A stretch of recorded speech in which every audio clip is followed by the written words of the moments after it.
Hello folks, Hamsterwheel Gaming here with a new video, and today we're going to talk about gearing up your Clothie in the Burning Crusade. Now I'm playing on a private server where the leveling rate is 14 times faster. The upside of this is that you'll be 70 in no time and you'll get to enjoy the end game content right away. One of the downsides on this is that once you'll hit level 70 your gear will be completely worthless. So I decided to make this guide on how to get some decent gear right after you hit level 70. Now before I start, I have to say that the gear I'm about to show you is nowhere near enough for doing heroics or even raids. This is just a guide on how to get some decent gear so you'll be ready to do normal dungeons and maybe some PvP. I will probably make a stage 2 video where I will explain what gear to get in order to be ready for heroics and maybe some raiding. But for now, let's just focus on getting some decent gear for your freshly dinged level 70, if you will. Also, I will mention the quests that will give you the item that I'm talking about, and I'll link all the quests in the description below this video. Please keep in mind that these are my personal recommendations, so you might disagree with the item or items that I've picked. And if you have a better recommendation, then feel free to tell me, because in the end, I'm making this video to help people. So if you have some better item or advice, you are welcome to share with me and other people. Alright, let's get started. So naturally I'm beginning with the headpiece, and for the headpiece I've chosen this item right here. It's the Atamal crown. I'm not sure if I'm pronouncing that right, but whatever. You can get this from an easy generic kill quest. Do note that before you can do this one you have to do one pre-quest, but that's also a generic kill quest, so getting this headpiece should be easy as pie. The small chain starts with the quest the Ashtongue Tribe for Eldor and the Ashtongue Broken for Scryer. Alright, moving on to the necklace. Now for the necklace I've put two items on the list, and here's why.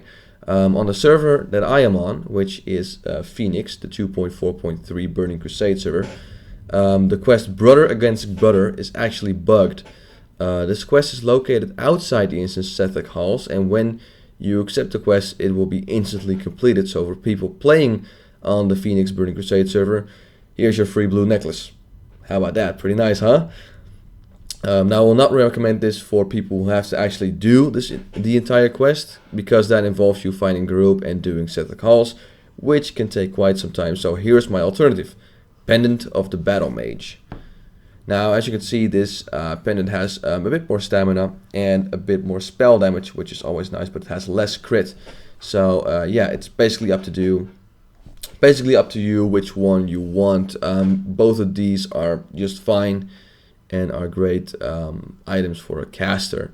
However, the Pendant of the Battle Mage requires you to do a pretty long quest chain, and while I may contradict myself a little here, because I just said you should skip the blue necklace because that takes as long as I get, I think this is a great item to go for, because not only does it have a large amount of spell damage for a green necklace, the quest chain is easy and it gives you lots of gold, and hey, who doesn't want gold when they just got level 70? So for the recap, blue necklace is obtained by doing the quest Brother Against Brother, and quest chain for the green necklace starts with the quest the Archmage's Staff in Netherstorm Area 52.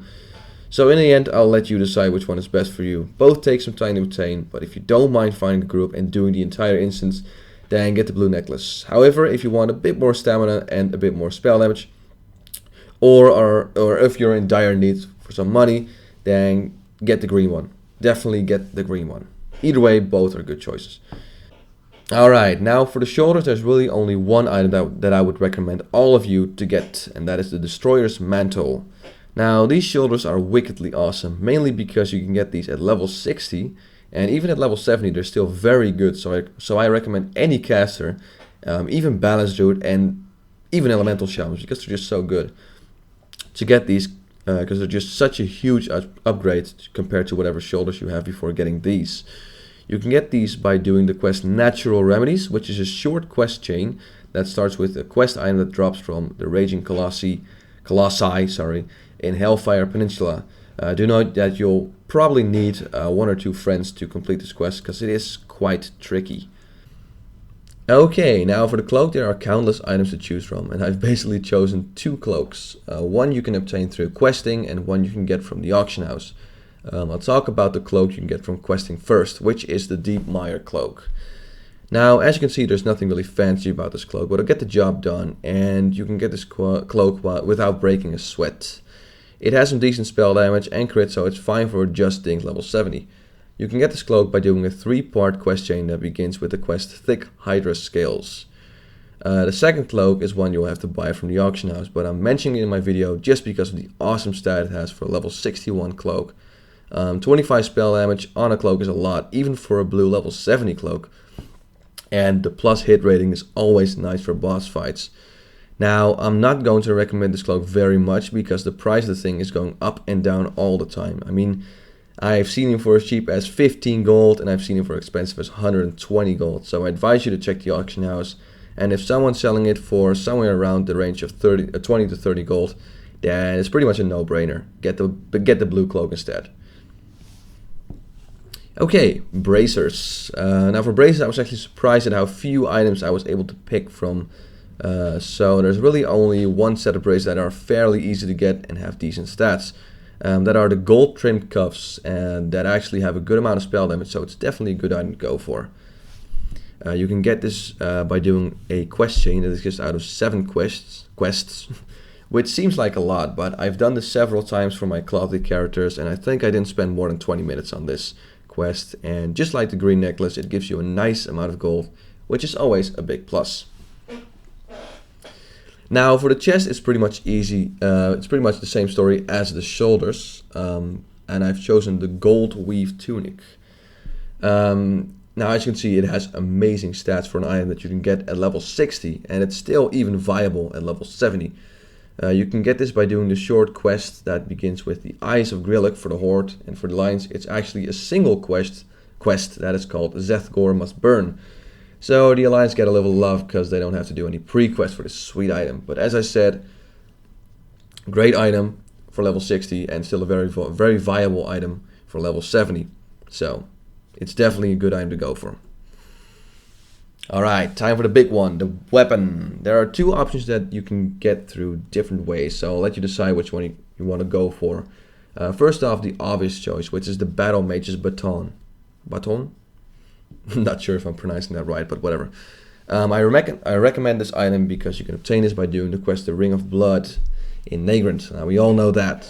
Do we? I think we do. I advise you to do this at level 70 and not any lower, basically because you'll get a lot of gold instead of experience. And there's, well, if you're leveling 14 times as fast, there's enough quests to level to 70. But if you do this at level 70, then you'll get, I think, about an average of 250 gold from all the quests combined. And I think the complete chain only takes like 20 minutes, which is really nice. And you get this item as well, so it's almost a no-brainer. So definitely do this quest, even if you're going for the second option. Just do this because the item is pretty sweet, and hey, 250 gold. Who doesn't want that? So the second item is probably the one I would recommend the most. Basically because how easy it is to obtain and how great the stats are. That is the Bringer of Death.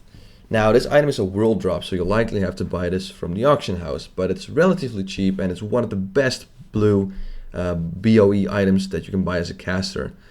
On my server, it's about 50 gold, which is somewhat of a bargain if you consider that it has a lot more spell damage and a lot more crits than the Battle Mage's Baton. If I put them side to side, you can see that the Bringer of Death, has 36 more spell damage and 12 more crit rating. But the other weapon does have more stamina, so some might go for that if they're thinking about going for PvP. Even some of the weapons that drop in heroic dungeons are only slightly better, so buying this item would be a huge upgrade for your character and a great decision overall. Alright, for the wands, I also have 2 options to choose from, because one is more PvP oriented and the other is more PvE oriented. Okay, so the first option I'm going to give you is the Survivalist Wand that you can get from a quest called Colossal Menace. Now, obviously this is the one that is more oriented towards PvP because of its 9 extra stamina and resilience rating. So if you want a PvP, get this one. Now, option number 2 is the Arakkoa Divining Rod, and again, I'm not sure if I'm pronouncing that right, but whatever. Which, as you can see, has a lot more is a lot more targeted towards PvE because of its intellect instead of stamina, and it has more spell damage than the other wand. You can get this one from a chain quest that begins with the quest called What's Wrong at Cenarian Thicket. Now, you get this wand after completing the 5th quest, which may sound like it's going to take a lot of time, but they're fairly easy, and it's a pretty good wand. So yeah, it's definitely a good wand to go for. Right, now it's time to check out some trinkets. And again, just like the cloak, there are several trinkets that you can obtain through the game. But since I'm only focusing on trinkets that are easy to get, I've narrowed it down to these two. First of all, the Vengeance of the Illidari. Now, I agree that the quest chain for this trinket is pretty long, but the quest chain starts with you going through the Dark Portal. And that's pretty much the quest that everyone picks up when they're going to Outlands. And you'll probably do at least half of the quest chain if you're just leveling. So really, if you want to go for the trinket, you only have to do the other half. So it's not really that much of a hassle. However, if you're Alliance, the quest chain is actually a lot shorter, because in total you only have to do 3 quests. So if you're Alliance, definitely go for this one. The quest for Horde is called Cruel's Intentions, and the chain starts with Through the Dark Portal. And for Alliance, it's called Overlord, and the chain starts with the Dark Missive. For my second trinket, I have chosen the Ancient Crystal Talisman, or the Glowing Crystal Insignia for the Alliance. Now, as you can see, it only gives 104 extra spell damage, but it gives you a permanent 26 extra spell damage, which is really nice if you don't really need a lot of crit rating. A good example would be a Shadow Priest or an Affliction Luck who would prefer spell damage over crit any day of the week. Also, for both Horde and Alliance, you only need to complete 2 quests to get this awesome trinket. For the Horde, it starts with the quest Spirits of the Feralfel, and for the Alliance, it's Ango'rosh Encroachment. Alright, it's time for the rings. Now, just like the trinkets, there are many rings to choose from, and most of them are just fine, but I've narrowed it down to these 2, which I personally think are the best when it comes to easily attainable rings. First off, the Signet of the Violet Tower. This ring is amazing considering it's only of green quality, and that is because of the massive amounts of spell damage. Most blue and some epic rings have exactly the same, or maybe just a little bit more spell damage. So this right here would be a great ring to start with. Also, it only takes 2 quests and they're very easy, so I urge you to get this. To get this ring, you have to do the quest called the Sunfury Garrison. For my second ring, I've chosen the Band of Demian. Like the Bringer of Death, this is also a world drop, so you have to buy it from the auction house. This ring sells on average for about 60 gold, which seems a bit pricey, but it's considered to be one of the best pre-epic rings for a caster, so it's well worth your money. Alright, we're almost there, just a few items to go. It's time to talk about some boots for your freshly dinked level 70 character. For this item slot, I recommend 2 items. First of all, the Sinister Area 52 boots, because they have stam, int, and a good amount of spell damage for green boots. Not to mention, there's no pre-quest for this item. All you have to do is kill Netherock, which can be done by 2 people, and it only took me less than a minute to kill him with a friend of mine. Now, for the second item, I've chosen the Netherweave boots. The reason for this is because they might not have any intellect and only 1 spell damage more, but in combination with another Netherweave item, you'll get 23 extra spell damage. So divide that by 2 and your boots have 45 extra spell damage. Sounds nice, huh? I thought so. The only problem is that you'll have to give up a considerable chunk of your mana pool, but it does offer a lot more stamina, which will come handy in PvP. So again, I'll leave it up to you which one you want. Right, for pants, I've decided to pick 2 pair of pants. First off, the Soothsayer's Kilt. Mainly because it has a fair amount of spell damage, but also has a lot of crit for a green pair of pants. If you want to get these pants, you have to do 5 quests in total, but I got these as well for some of my Clothie characters, and I thought the quests were pretty easy and well worth the trouble. The quest is called Blast the Infernals and starts with a quest called Besieged for both Alliance and Horde. Now, for my second choice, I've picked a pair of pants that you can get from the auction house, which are the leggings of Concentrated Darkness. Now, as you can see, these pants have a little bit more intellect and a bit more spell damage, but less stamina crit, so again, it's all down to what you want. The reason I'm mentioning these pants is because they're usually quite cheap on the auction house. I mean, I've checked the auction house today on my server, and they were only on there for 30 gold. So if you'd rather spend money than doing a quest chain, then get those. Easy as that. Now for the belt, I'm going to give you two options to choose from. First of all, the Chief Engineer's belt, which is a simple, straightforward belt that will get the job done. You only have to do 3 quests, and they are very easy, so you can't really go wrong with this item. The quest you'll need to pick up to get this belt is called Report to Engineering. Now for my second choice, I've picked the Netherweave belt. Now I talked about that extra spell damage bonus when you're wearing 2 Netherweave items. And so yeah, I'm going to basically kind of combine these two together in order to get that set bonus. So there you go. It has a lot more stamina than the Chief Engineer's belt. It does have, just like the boots, it has less intellect. But in combination, it has a lot more spell damage. So again, I'll leave it up to you which one you want to do. Right, yeah, we're almost there. It's the last item slot, which is the hands. So for the hands, I've basically chosen one item, which is the Grips of the Void. What I like about these gloves is the fact that all my favorite stats are there: Stam, Int, Crit, and spell damage. Also, the amount of spell damage is a lot for a pair of green gloves. Most blue gloves you'll get from dungeons have about the same, and sometimes even less spell damage than these, so they're definitely worth getting. You'll have to do a total of 4 quests, starting with the Hand of Gul'dan for both Horde and Alliance.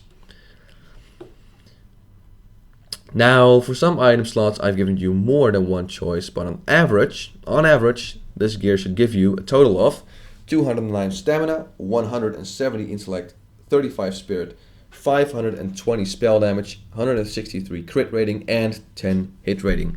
That is if you decide to go for the Cloak of Entropy, which I showed you a few minutes ago. Alright, now let's put that gear into perspective, shall we? So here I am, I'm my mage, I'm level 70, obviously. And before I start, I want to just show you my spec. Basically, I'm Deep Fire with Icy Veins. This is probably the most common spec for PvE for mages, because it kicks ass. And my gear is almost exactly the same as the items that I recommended, apart from this one, which is better, and this one which has a spell crit shoulder enchant. But other than that, I am pretty damn close. So let's see what kind of DPS I can pull. I have recount right here. So without further ado, let's start. So first off, naturally, Scorch. Get the improved fire damage up.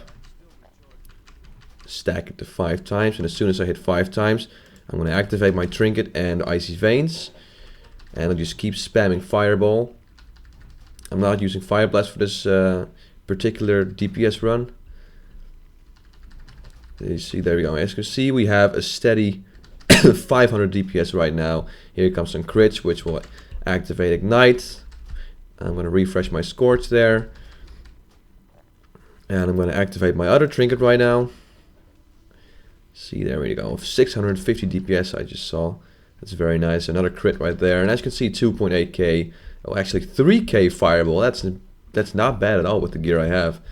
So actually going to 700 DPS right now, which is actually pretty damn good.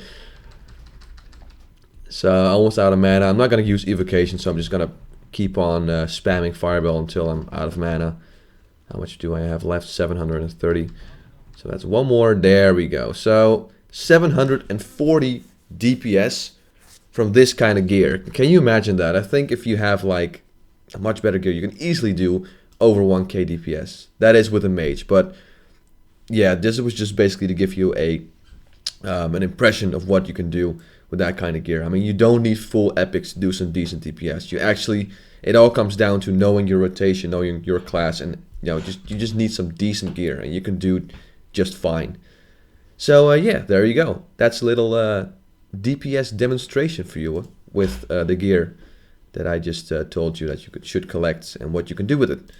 Alright, I think you're all set to get out there and start getting you some decent gear for your Clothie. I will say that this guy can also apply to Balance Druids, because while it's suboptimal, wearing cloth gear that has good stats is something they should keep their eyes open for as well. Other than that, I just hope I was able to help you gear up, and thank you very much for making it to the end of this long video. Hope you have a good one, and I hope to see you next time. Bye bye.